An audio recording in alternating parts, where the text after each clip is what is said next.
Well, in the draft last year, the Yankees went big on these gigantic power arms from the SEC, and so far the early returns have been pretty good. Their first round pick, they drafted Ben Hess out of Alabama. Mhm. Their next pick, they got Bryce Cunningham from Vanderbilt. Their third rounder was Thatcher Hurd from LSU.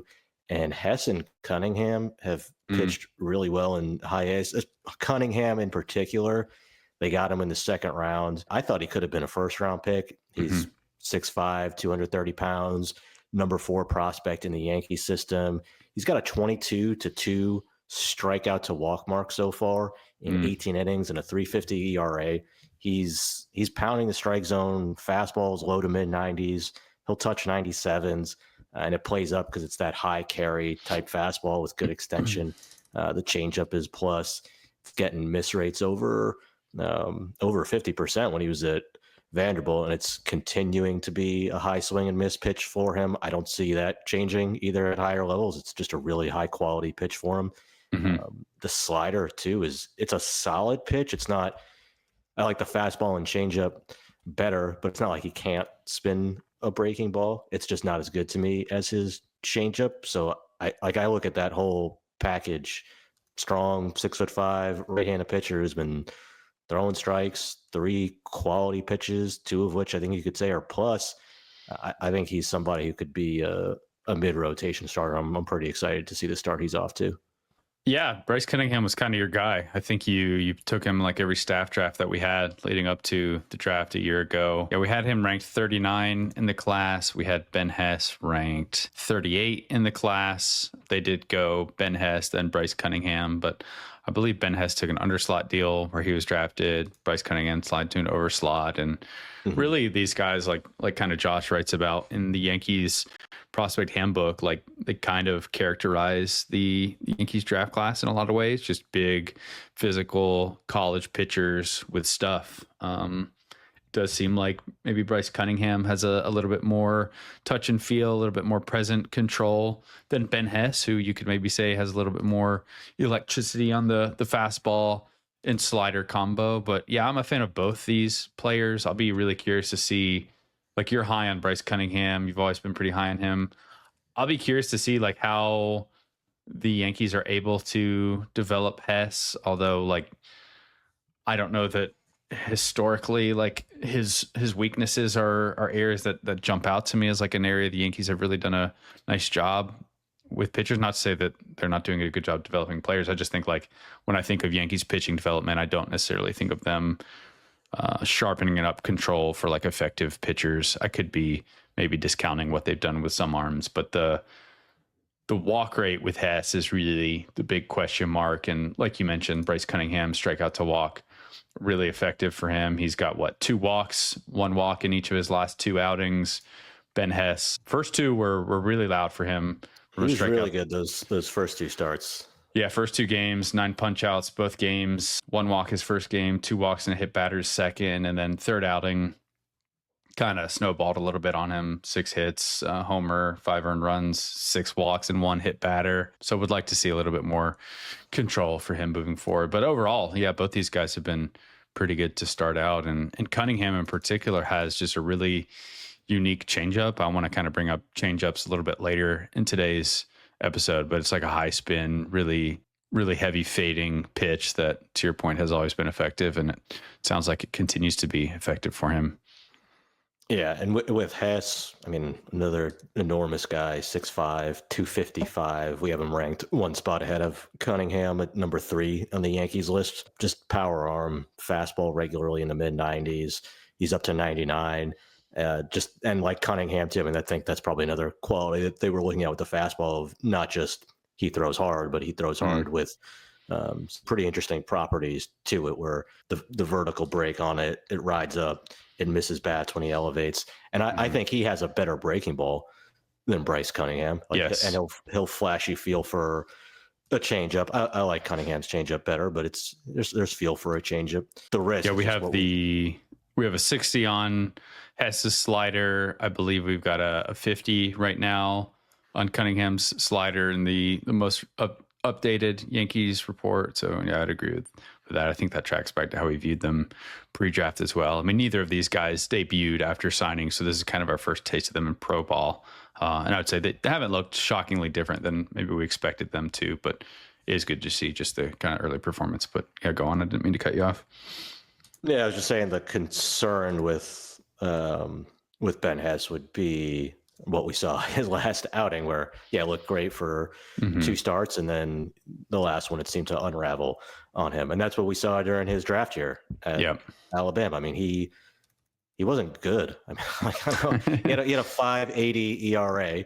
Mm-hmm. And he had a walk or a hit by pitch against 15% of the batters that he faced when he was at Alabama. Now, we've seen guys who've struggled in college go on to be much better in pro ball. Yep. So I think that's probably what the Yankees were thinking is, hey, this guy's got great stuff. They think that there's something there that they can tweak to just get him to throw more strikes, command the ball better, or at least take the chance that they can. Because if he can, yeah, I get it. I see the upside. I wasn't like a huge fan of the pick at the time, where I was just lower on Hess because those guys look like there are college pitchers like Brian Wu, obviously, is a great example, who were not great in college, who have had better results in pro ball and in the big leagues. But it's hard for me to want to bet on somebody like that, at least in the first round. Granted, the back of the first round last year, especially being the middle of the first round last year, got a little bit dicey in terms of the talent that was available. Like I said, I liked Cunningham even more, but I mean, you can see the obvious upside, but also the risk that Hess has too. But so far, at least except for that last outing, it's been pretty good to see. Yeah, I think like one of the players that I think of kind of in a Ben Hess mold this year, maybe a little bit like less further down the board, is Matt Scott at Stanford. He is a guy who entering the year, we had him in like first round range territory. He's big and physical, 6'7", 245 pounds. He's always flashed really impressive, pure stuff, and has just really never put together the performance that the teams and scouts have kind of expected and wanted to see. And even this year, like it's 10 starts into the season, 47 innings. He's looking at a ERA north of 6. And I think where he maybe falls a little bit off, even from like the Ben Hess comparison, is his strikeout rate has never been quite as electric as Ben Hess. Even when Ben was struggling with Alabama in the SEC, he posted a strikeout rate above 33% every single season that he pitched. It was 30 or more innings each year. Matt Scott has logged those innings, and he's maybe had a greater workload in terms of being a starter, but he's also never had a strikeout rate north of 30%. So I could maybe see teams being a little bit more critical of the fact of just wondering where the miss is going to come from. But he's such a weird prospect in this year's draft because like his fastball has had really impressive IVB numbers in the past, and teams are wondering if he's just not locating that in the zone where it's going to play effectively. And then this year, the fastball shape on that pitch in particular looks a lot different, and he's mixing up the approach, and just nothing has really worked for him. But there are tools to work with and stuff to work with. So I wonder how many teams are going to view Matt Scott as like an opportunity to create some value, because there are going to be a lot of teams that just like are going to pass because he doesn't have the performance to create some safety and some security with the pick. And maybe there are teams out there who identify something he does or something they do well from a player development perspective to help unlock it. So I think those players are always really interesting in the draft in general. Maybe he'll be the next one kind of this sort of mold. But that Yankees high A team is really fun in general too. Yeah, then the Yankees, when Matt Scott was coming out of high school in Connecticut, they were the team that I heard connected to him more than anybody else. But Stanford doesn't lose a whole lot of recruits to pro ball. But well, that might get tested next year with Tyler Spangler and a few other high school prominent recruits. But do you like Hess or do you like Cunningham more?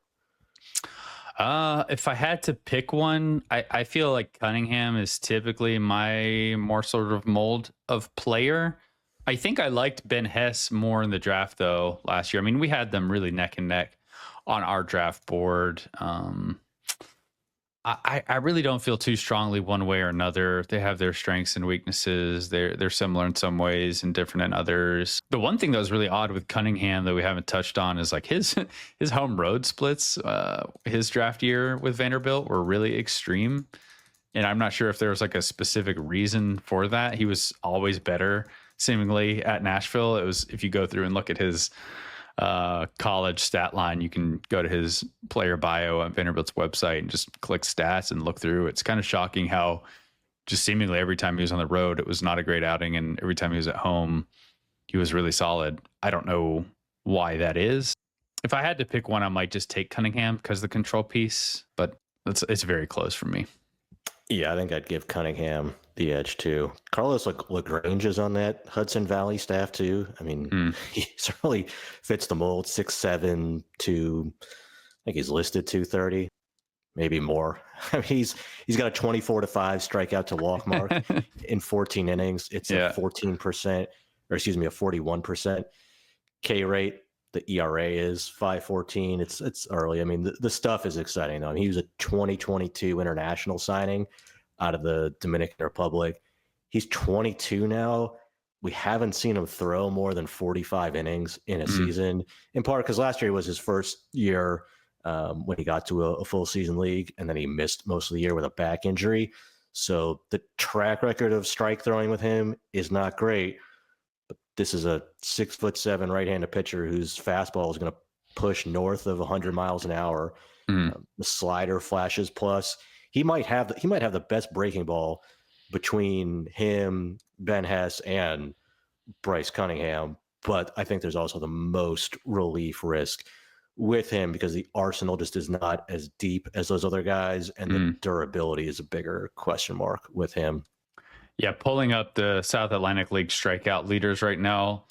Lagrange is third with 24, behind Michael Ferret with the Orioles, Riley Cornelia with the Nationals, and both Bryce Cunningham and Ben Hess are top 10 in strikeouts with 22 apiece right now. And it's not like they don't have hitters on this roster as well. George Lombard Jr. doing pretty well to start. Yeah, Yankees number one prospect now that Jason Dominguez has finally graduated. Yeah, he's been good. I mean, he's hitting 286, 463, 429, shortstop, still 19 years old and high A. And it's interesting because I like George Lombard Jr. I also think he's gotten really lucky so far, and that he hasn't even fully gotten into one of the things that I think gives him a chance to really take off this year. I mean, we've already ranked him pretty aggressively so far, but he has 14 hits. It's not a lot of extra base hits, and it's been a lot of shallow singles, a lot of ground balls that have snuck through the infield or not even gotten through just for infield hits. So the impact hasn't been there with much frequency yet, at least in games. I mean, he's flashing it. He had an opposite field home run to the right center field gap last week, but I think right now he's just been pretty fortunate on balls in play, and he's drawing a lot of walks. He's got more walks than strikeouts because he does have a very mature understanding of the strike zone. But part of what I like about Lombard is the strength that he's added over the past year. I mean, you just compare his body now to a year ago, or especially a couple of years ago when he was coming out of the draft. He looks more filled out in the right way. There's more muscle, and he still looks highly athletic, well proportioned. You can see the power is in there to go with a pretty crisp swing, right? He doesn't have to sell out or get long with his swing to try to get to his power. And there's still been some swing and miss there, but I mean, he's still 19 years old. I think he has a chance to have a really good balance of both on-base skills and power. And we just haven't seen, we've seen the raw power flash, but we haven't seen the game power show up consistently yet. And I think that's something that's just going to come, whether it's this year or in the next couple of years. And when that happens, I think he's just going to explode. Yeah, he's running a 371 BABIP right now, to your point about getting fortunate on balls in play. Of hitters with at least 60 plate appearances so far in the South Atlantic League, that's 13th. So it does seem to be decently high, I guess, at this point, but not like a shocking number. I mean, there are a couple players that are running like 400 plus BABIPs, including Van Honeycutt. He's fifth overall, 414 BABIP so far. So not too surprising seeing those numbers there. But no, yeah, George Lombard has been, I mean, maybe the most discussed prospect that we've had on our top 100 from like throughout the offseason, I would say. Like just the amount of positive scout feedback we've had on him. I can't think of another player who we've heard more really encouraging feedback from the industry on than Lombard. So it's nice to see him off to a strong start. Yeah, especially the gap between like where the scouting feedback is relative to where his actual performance was last year. Because he didn't have, and it wasn't like a terrible year, but it wasn't a good year that he had last year. And yet every time when we were putting together our top 100, it seemed like everybody in a front office who we asked about who should we move higher, who should we move lower, almost everybody was like, oh, you need to have George Lombard Jr. higher. And did we have, it's not like it was some sort of like really loud underlying batted ball data either, right? It was just purely like a kind of scouting look at Lombard and just seeing the action, seeing the body, seeing the swing itself, right? Like if I'm remembering it correctly, it's not like he just had really great underlying numbers and they didn't translate for whatever reason. It was almost purely like evaluation driven, right? I think so. I mean, it could, everybody who we talked to could have different reasons for why they wanted to move him up. And there's a lot of different things to like with him because in addition to... Yeah, he's just really well-rounded too. Like there's not a tool that he doesn't have. I guess maybe you had to project a little bit on the power, but like there's bat speed, there's strength, there's like room to fill out the frame. Like he's a really good defender. He moves well, he runs well, he throws well. It's just if you like athletes, okay, check. If you prefer guys who are very high baseball IQ types with good internal clock, savvy guys, okay, obviously that's him, right? Like his dad played in the big leagues, is the bench coach right now for the Tigers. He's grown up around the game. If you want somebody who can play a true shortstop, if you value that pretty highly, yeah, he's got that too. It just, the performance last year wasn't bad. It just wasn't like, okay, well, this guy should obviously be a top 100 guy based on what he's doing on the field. I think a lot of it was, based on checking off a lot of these scouting boxes that you look for in a bunch of different ways that would appeal to a lot of different types of evaluators.